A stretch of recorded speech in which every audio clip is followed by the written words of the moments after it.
Des lectures de 2025. Je sais très bien qu'il n'y a pas 5 livres, mais faites genre. Faites genre, il y a 5 livres.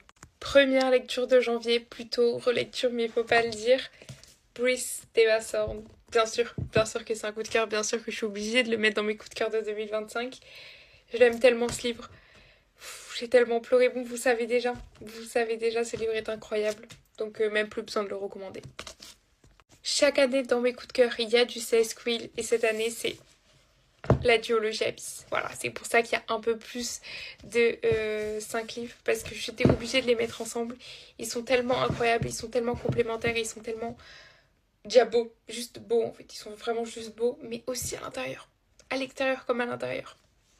Pour moi, vraiment, Abyss c'était la sortie qu'il fallait pas rater.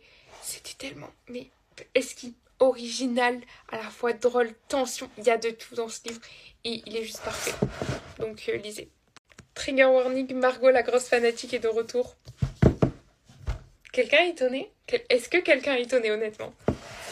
La duologie Strong, une relecture encore et encore et tout le temps un coup de cœur. Tout le temps. Mais vraiment tout le temps. Mais si vous les avez pas lus, on t'avoue. En vrai, on t'avoue parce que ils sont tellement incroyables. Je les aime tellement. Et mais parfaits. Ils sont juste parfaits. Donc obligée de les mettre dans mes coups de cœur. Mais en même temps, c'est des coups de cœur dans mon cœur à tout jamais. Promis, j'arrête avec les relectures. Cette fois-ci, c'est une lecture Altitude d'Emma. J'ai trop aimé. J'ai commencé par Éphémère et j'ai lu plus tard Altitude. J'ai tellement kiffé Altitude. J'ai tellement préféré Altitude. Le monde de la danse et tout. J'aime trop. J'aime trop.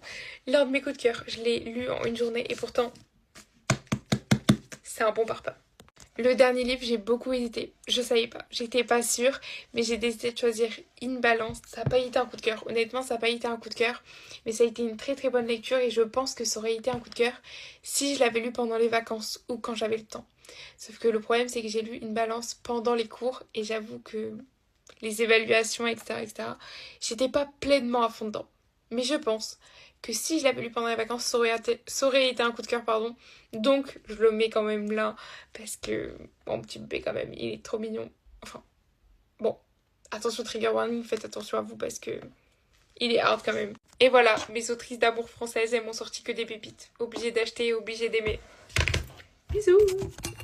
Allez les lire.